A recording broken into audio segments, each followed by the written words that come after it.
Good day, everybody. It's March 15th, 2021.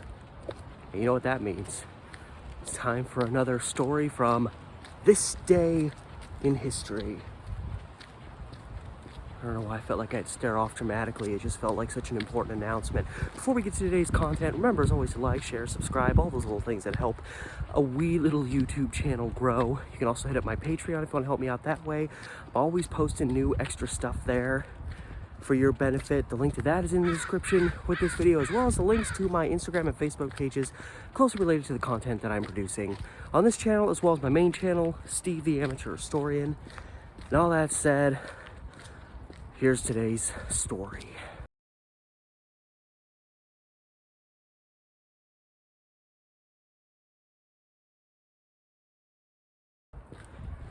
Today, we go back to this date, only it's 1934.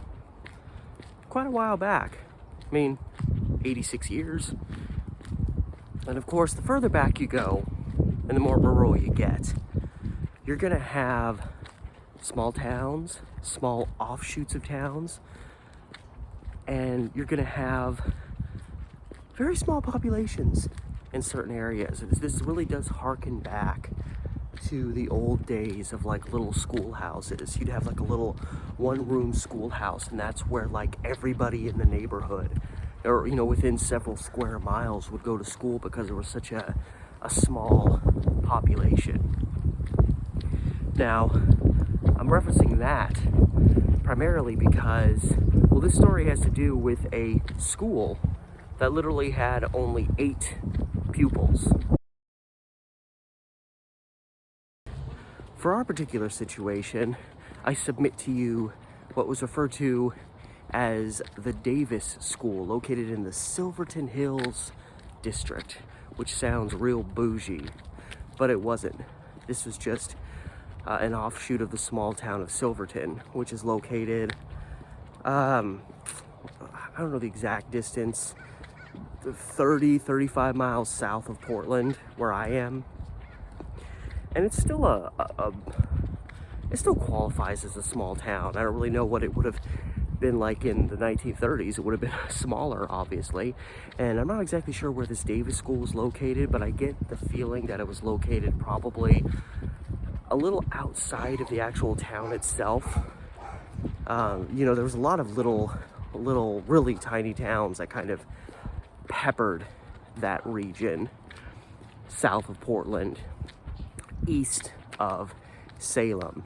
And according to an article that I found, there were only 8 pupils that attended this school. So you think that's a pretty easy job for the teacher to have to deal with. Well, by March 15th, there were only 4 pupils in attendance. So were the kids running away? Were they dropping out of school? Were the parents taking them out of school? Why was the student population at this school chopped in half? Well, it was because the kids kept randomly getting injured. First off, a Leroy Davis, which I notice is the same last name as the school itself. Granted, Davis is an extremely common last name, but I'm wondering if maybe there was a connection. Maybe his family founded the school or something. Anyway, Leroy Davis, a youthful pupil at the Davis School, ended up spraining his ankle. Under what circumstances? I don't know. It's real easy to sprain your ankle. I've done it many times in my life. So he ended up having to go home from school. Apparently, in close succession to that, Leroy's sister, whose name is never given, because newspapers were great at not actually giving the names of women back then. You were just a girl, or you were someone's wife. If you were Jonathan Johnson of Portland, your wife was just always referred to as Mrs. Johnson, unless you were like a really like if you were a wife who killed her husband, they would put your full name then. Huh? Sorry, I had to pause briefly. I got recognized. When you have a YouTube channel, I'm talking about my other one, with less than 2,000 subscribers, it's always a thrill when someone recognizes you and wants to say hello. Anyway, back to the story. So the young Ellis boy Sounds like the jargon of the time. So he ends up going home, and then his sister, again, mind you, they aren't providing the circumstances as to how these injuries came about. But according to the article, Ellis's younger sister, who also attended the school, also had to go home because she got struck in the face by like a flying metal bar. So, again, we have no circumstances with which to examine how that would come about, why that would be happening in a very rural elementary school. Oh, wild animal. I've been noticing a reoccurring theme of wild dogs always around me. Oh, that dog's getting groomed today. So I don't know under what circumstances at this tiny little school, probably on the rural edge of Silverton. I can try to figure out exactly where it was located, but somehow, some way, this little girl gets just smashed in the face by a flying metal bar. I'm just like, what under what circumstances in presumably a tiny little schoolhouse would anybody have a metal bar of any kind? Did the teacher have a metal bar to for protection in case some hooligan came in and tried to kidnap the class, and you're just like, oh, well, I've got my metal bar to defend this classroom, and so what? So one of the kids got a hold of it and threw out. What happened? I really want to know, and sadly, I don't think I ever will. And then a little later, this all happened the same day, by the way. The teacher was spoken to for the article and said, there haven't been any injuries at all in her class. And then she had 4 in one day. And she was inclined to blame it on the weather. That rough mid-March weather. Maybe there was the sun. It was like the first really warm day of the year, and the kids just got nuts and just started running around and tripping and busting their ankles and smashing face first into iron bars.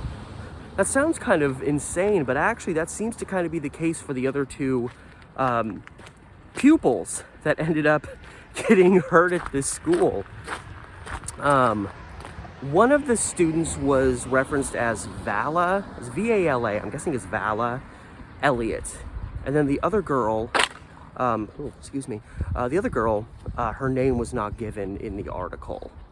So this was just an unnamed kid, but apparently these 2 kids were just running around, getting just wild.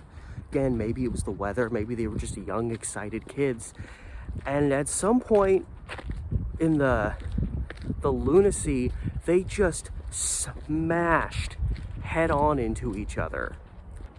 So needless to say, both those girls got injured as well. And I mean, it's in general, the story is not funny. You're talking about kids getting hurt, but the concept of it is just so bizarre. I think by the time I was a senior, there was about 1,600 kids in my high school. Now granted, these are, young teenagers, maybe a little bit more, their frontal cortex is a little bit more developed. But, in terms of kids getting injured, that was, a pretty rare. But I remember even being in elementary school when there was a lot more kids in my elementary school than at this little Davis school. And it was extremely rare, maybe 5-6 times a year, out on recess or whatever, or some weird accident, some kids would get hurt to the point that they would have to go home. But 4 kids in one day at a school that only had 8 kids? What are the odds? And I still wish this was a more detailed article so I could actually understand how a girl in a rural schoolhouse with 1 teacher and only 8 kids would somehow get hit in the face with a metal bar. I can understand two kids crashing into each other. I can understand a kid twisting his ankle, but that part of the story is, I guess, left shrouded as a great mystery that I wish there was some answer for. But alas, that answer is not forthcoming. But I saw that, and it was this tiny little story, and it was just too weird to pass up. And that's really what I'm going for in terms of content for this series that I do. I'm not looking for wild, insane, oh my God, this is the craziest story that's ever happened, but these little forgotten instances that happened in various areas involving various people. Stories that were printed one day in a newspaper and completely forgotten by the general populace. I love that kind of stuff. And that is today's story about the Davis School and the one day that it apparently was cursed with injuries to half of its whole entire student body. Go figure. And all that said, remember as always to like, share, subscribe, hit up my Patreon if you want to help me out there. Again, I am posting there all the time. They're all little things that help my channel grow. And it's a new channel, so it needs the help. And so the link to my Patreon is in the description below, as well as the links to my Instagram and Facebook pages closely related to the content that I am making both here and on my other main channel, Steve the Amateur Historian. And all that said, thank you one more time from my heart for watching today's video. Stay tuned, there's a new video every day. So, all that said, this has been Steve, and I will see you next time.